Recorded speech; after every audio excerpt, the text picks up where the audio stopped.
You know, life has this strange way of testing us in places we least expect. Some tests are about patience, some are about resilience, and others cut so deep that they reshape the way you look at trust itself. My story begins not with anger or suspicion, but with something much more ordinary: friendship. For as long as I can remember, I've always been someone who values loyalty. Loyalty to me was the cornerstone of any bond, whether with family, friends, or even acquaintances. So when I met Samir, that's not his real name, but let's call him that for now, I felt like I'd found one of those rare friendships people talk about, but don't always get to experience. He was the kind of person who could walk into a room and instantly make it lighter. Charismatic, funny in a subtle way, and attentive without being overbearing. Over time, we grew close, sharing secrets, ambitions, even moments of silence that didn't feel awkward at all. Now, I don't open up easily. I'm the type who listens more than I speak. But with Samir, I let my guard down. I told him about my struggles, my fears, my dreams. He, in turn, shared his. There's a certain comfort in knowing that someone out there understands you. Someone who doesn't just nod politely but genuinely gets it. That was Samir for me, or so I thought.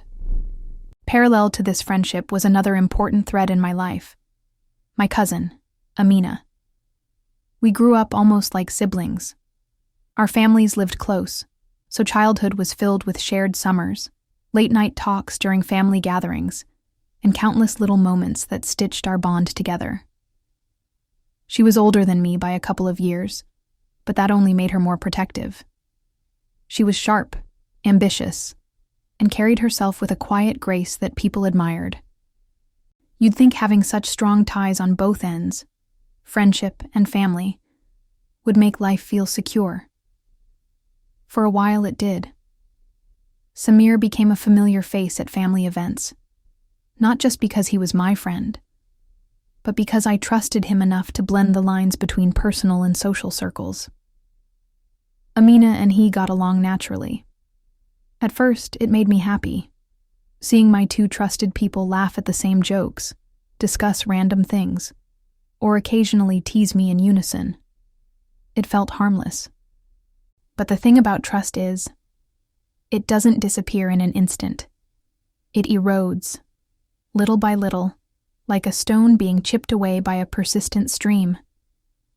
And before you realize it, the shape you once knew has changed completely.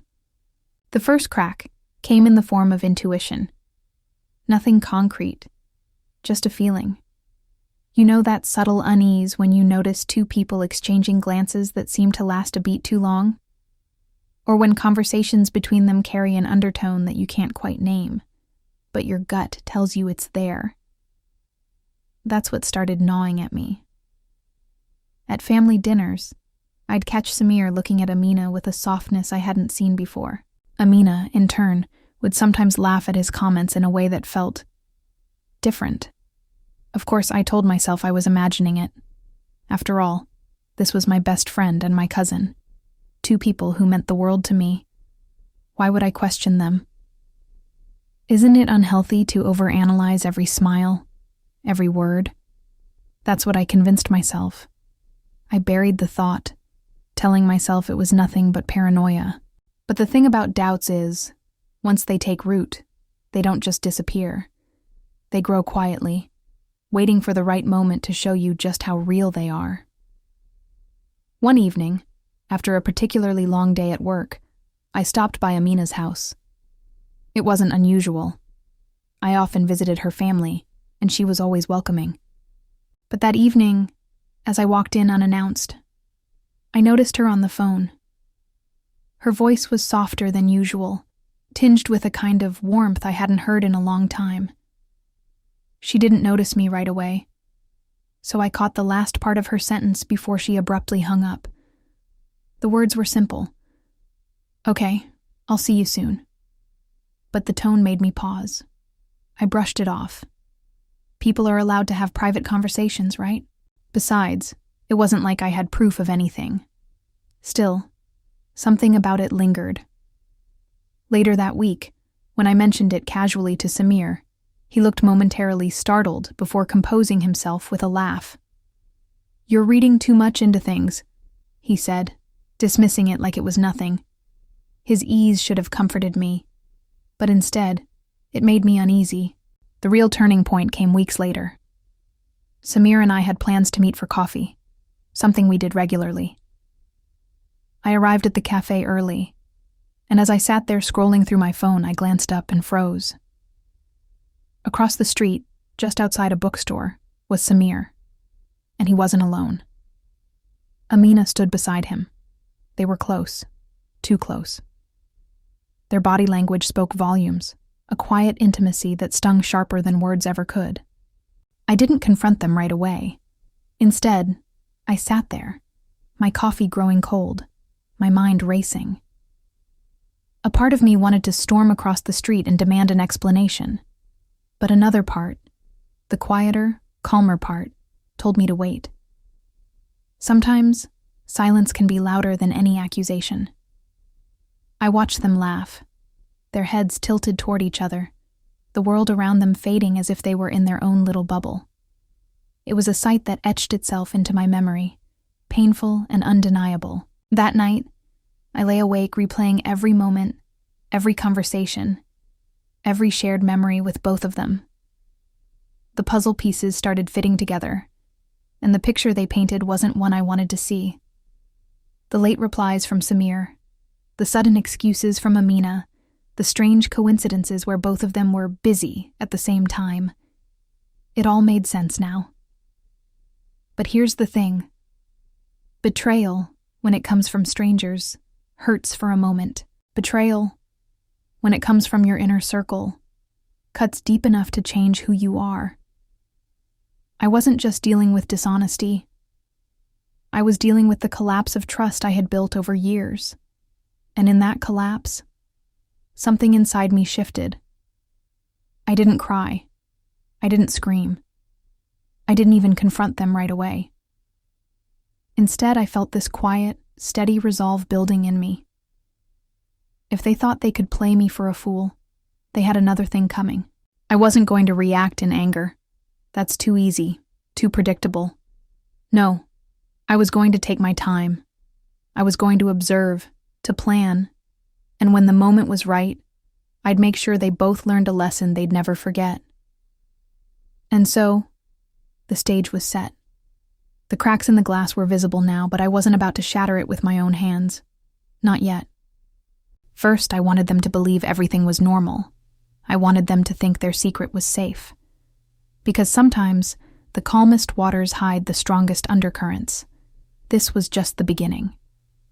If part 1 was about realization, then this part of my story was about observation, watching closely, noticing patterns, and learning the small truths people reveal when they think no one is paying attention. You see, once suspicion turns into certainty, there's a shift inside you. It's not just about being hurt anymore. It's about understanding. And in my case, understanding eventually became the foundation of my revenge. After the night I saw Samir and Amina together, I made a decision. I wasn't going to confront them, not yet. That's what most people would do. Storm into the scene, demand answers, maybe cry, maybe yell. But I didn't want theatrics. I wanted something deeper, something that would make them feel the weight of what they'd done, not just for a moment, but in a way that stayed with them. So, I kept my silence. Outwardly, I acted the same. I still met Samir for coffee, still chatted with Amina at family dinners, still gave them no reason to think I suspected a thing. But inwardly, I was watching, recording, memorizing. And the more I paid attention, the clearer their little game became. Samir had always been attentive in our friendship. He'd ask about my day, follow up on things I mentioned, even remember small details. But now, there was a shift. His focus wandered, his interest seemed divided. He would check his phone more often during our hangouts, sometimes smiling at messages he didn't explain. If I asked, he'd brush it off with something vague. Just work stuff. And Amina, who used to call me regularly, suddenly grew distant. Her excuses piled up. She was too busy, too tired, too occupied. To anyone else, these might have seemed like minor changes, but to me, they were red flags waving in unison. The betrayal wasn't just in their secret meetings. It was in the way they treated me, as if my loyalty were something cheap, something they could afford to disregard. It's a strange feeling, pretending everything is fine while knowing it isn't. But that was my strategy. I wanted them comfortable, careless, because careless people make mistakes. I began with small tests. Once, I casually mentioned to Samir that I might be out of town for the weekend. His reaction was telling. He seemed too interested, asking for details he normally wouldn't care about. That same weekend, I accidentally bumped into Amina near a cafe far from her usual hangouts. She looked startled, almost guilty, though she masked it quickly with a laugh and a flimsy excuse. I didn't call her out. I just smiled, nodded, and let it go. Inside, though, I was cataloging every reaction, every slip. Over time, I built a quiet collection of evidence, screenshots of late-night online activity, notes about the times they were busy, even overheard fragments of conversations that hinted at more than friendship. I didn't need dramatic proof. No photographs of them together in compromising positions. No. What I wanted was subtler. Enough to know their story was real, but not so much that they'd see me as a detective sniffing for answers. My revenge wasn't about confrontation. It was about reflection. I wanted them to feel what I felt, to taste the bitterness of betrayal from within their own lives. And here's where the planning truly began. Revenge, at least the kind I envisioned, isn't about a single blow. It's about a series of moments, carefully placed, that unravel someone's sense of control. It's about showing them their choices have consequences. Slowly, quietly, without the need for raised voices or violent gestures. I started by feeding into their illusion of secrecy. If they thought they were being clever, I wanted to encourage that. I'd casually mention being busy when I wasn't, drop hints about plans that didn't exist, even encourage Samir to hang out with other friends when I knew exactly where he'd end up. Each time I did, I watched his relief. The way he believed he was successfully fooling me. That belief was important. It made him reckless. With Amina, I took a softer approach. I let her think I was still the same trusting cousin. I'd ask her for advice on things, share small worries, keep her feeling included. The more she thought I was leaning on her, the heavier her guilt would eventually become. Because guilt, when paired with secrecy, is like a slow poison. It eats at people, even when they try to hide it. And while I played this quiet game with them, I also began shifting things in my own life. I distanced myself emotionally, not in a way they'd notice immediately, but enough that I was no longer vulnerable. I poured more energy into work, reconnected with old friends, even picked up hobbies I had neglected. Outwardly, I seemed busy, fulfilled, maybe even distracted. But inwardly, I was sharpening the blade of patience. One of the key moments in this phase came during a family gathering.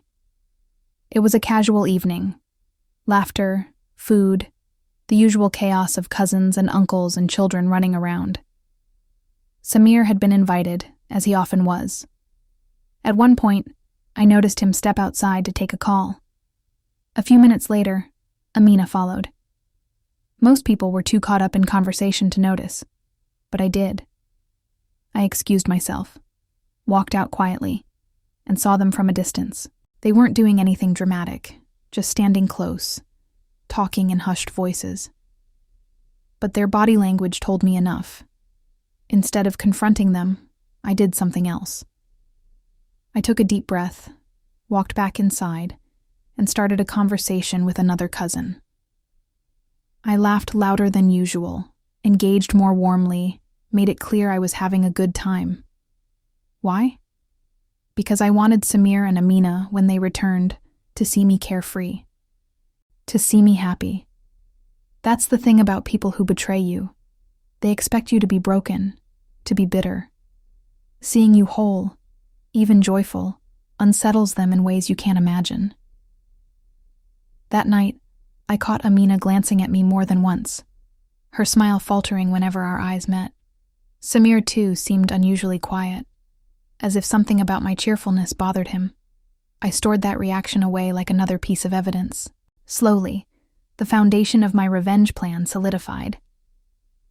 I didn't want to expose them in some dramatic scene. That would be too simple. What I wanted was to let them expose themselves, to let their own choices, their own guilt, and their own greed undo them. My role was simply to guide the process, like a conductor leading an orchestra, each instrument playing at the right time until the music reached its crescendo. And make no mistake, the crescendo was coming. For now, though, patience was my ally. I would let them believe they had fooled me.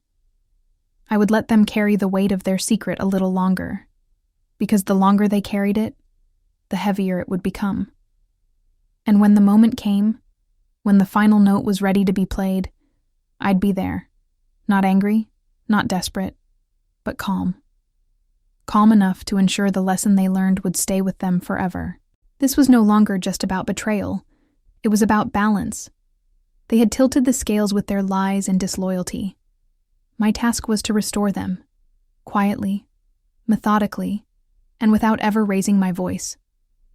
The stage was set, the plan was in motion, and I was ready. Patience is a strange kind of power. When you practice it, people often mistake it for weakness. They think you're oblivious, passive, too naive to notice what's happening right in front of you. But the truth is, patience is the art of waiting until the right moment arrives, because when it does, the impact is far greater than any rash outburst. By now, I had all the clarity I needed. I knew what Samir and Amina were doing behind my back. I knew the lies, the stolen moments, the excuses. What I wanted was not a dramatic confrontation that would end in shouting matches or tears. No. I wanted them to feel the same helplessness they had planted in me. I wanted them to carry the weight of exposure, not through my words, but through their own actions. So, I began laying the final threads of my plan. It started with invitations. I organized a small dinner gathering at my place. Nothing big, just a few friends and family, the kind of evening where people relax and let their guard down. Of course, I invited both Samir and Amina. To them, it must have seemed like proof that I suspected nothing. They came, dressed nicely, smiling as though everything was normal. And that was exactly what I wanted. Throughout the evening, I played the perfect host. I kept conversations light, made sure everyone had enough to eat, even teased Samir in the same old way I always had. He laughed, though I noticed his laughter was thinner now, forced around the edges. Amina, too, was quieter than usual, her eyes darting every so often as though she feared something might spill. And then, at just the right moment, I let the truth reveal itself. I had prepared a small slideshow for entertainment. Photos from past outings, old childhood memories, funny moments captured on camera. It was meant to be lighthearted, and it started that way. People laughed, pointed at embarrassing hairstyles, remembered silly times. Then, seamlessly woven in between the harmless photos, were two that weren't so harmless. The first was a picture I had taken discreetly weeks ago of Samir and Amina outside that bookstore. Nothing overly incriminating. They weren't kissing, just standing a little too close, smiling at each other in a way that spoke volumes. The second was even subtler, a screenshot of a late-night chat notification that had popped up on Amina's phone when she wasn't looking. I had blurred the words, so it wasn't explicit, but the names on the screen, hers and his, were enough to make people wonder. The room grew quiet. Not a dramatic gasp, not an uproar, just a heavy silence that filled every corner. I didn't say a word. I let the images speak for themselves. Samir shifted in his seat, his face pale, his mouth opening as if to explain, but no words came out. Amina stared at her plate, her hands trembling just slightly. The others in the room looked uncomfortable, exchanging glances, sensing that something unspoken was hanging in the air. And that was the beauty of it. I didn't accuse them. I didn't need to. By simply allowing the truth to peek through the cracks, I had planted the seed of suspicion in everyone's mind. They would carry the burden of explaining themselves, of justifying the unjustifiable, not to me, but to everyone else. After the slideshow ended, I moved on as though nothing unusual had happened. I brought out dessert, cracked a joke, and lightened the atmosphere again. Outwardly, I was calm, cheerful even. But inside, I could feel the quiet tremor of victory. They had been exposed, and they knew it. The worst part for them was that I hadn't even accused them. How do you defend yourself against silence? That night was just the beginning of their unraveling. In the days that followed, I noticed the changes. Samir stopped reaching out as much, his once confident messages now cautious and sparse. Amina avoided me at family gatherings, her eyes never quite meeting mine, her laughter forced. The bond they had clung to in secrecy now weighed heavily on them, because secrets thrive in the dark, but they suffocate under light. Still, I wasn't finished. A lesson, to be lasting, has to cut deeper. So I chose my final move carefully. One afternoon, I asked to meet Samir privately. We sat at our usual cafe, the one where we had shared countless hours of conversation. But this time, the air between us was heavy. I looked him in the eye, calm as ever, and simply said, "I know everything. I've known for a while." No anger, no raised voice. Just those words, steady and measured. The effect was immediate. His face drained of color, his hands fidgeting with the edge of his cup. He stammered out excuses, tried to spin it into something harmless, claimed it wasn't what it looked like. I let him speak, let him scramble for words that even he didn't believe. And when he finally trailed off, I leaned in slightly and said, "You betrayed my trust. Not just as a friend, but as a brother. And that's something you'll carry, not me. I won't fight you, I won't insult you. But know this, loyalty, once broken, never comes back the same. You've lost more than you realize." Then I stood, paid my share of the bill, and left him sitting there, speechless. With Amina, it was simpler. A week later, during a quiet family visit, I pulled her aside. She looked nervous, already anticipating what I might say. Again, I kept it calm. "You were like a sister to me," I told her, "and you chose to betray that bond. Don't hate you. But I see you differently now, and that will never change." She started crying, muttering apologies, trying to explain. I didn't raise my voice, didn't argue. I just nodded, turned, and walked away. Sometimes silence is the sharpest blade, and that was it. No screaming matches, no public scandals, no dramatic fallout. Just truth, delivered calmly, with the kind of finality that leaves no room for repair. The aftermath was exactly what I had hoped for. Their relationship, whatever it truly was, couldn't withstand the pressure. The secrecy that had once made it exciting now became suffocating. The weight of my silence, of the family's suspicion, of their own guilt. It all crushed them slowly. Within months, they drifted apart, each left to deal with the wreckage of choices they had made. As for me, I didn't gloat.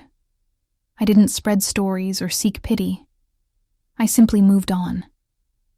I focused on my life, my work, my real friends, the ones who knew the meaning of loyalty. And in that process, I found something more valuable than revenge: peace. Because the best revenge, in the end, isn't about destruction. It's about showing people that their betrayal didn't define you, didn't break you, didn't take away your calm. It's about letting them live with the knowledge that they lost someone who once cared deeply for them, and that loss is permanent. And that, my friends, is the story of how I taught my best friend and my cousin a lesson they'll never forget.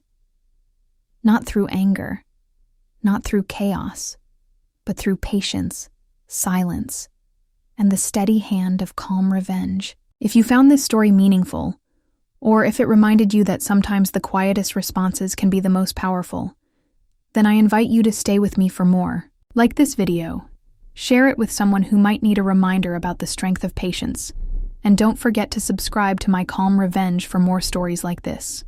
Each tale is a reminder that even in betrayal, we can choose dignity, calm, and strength.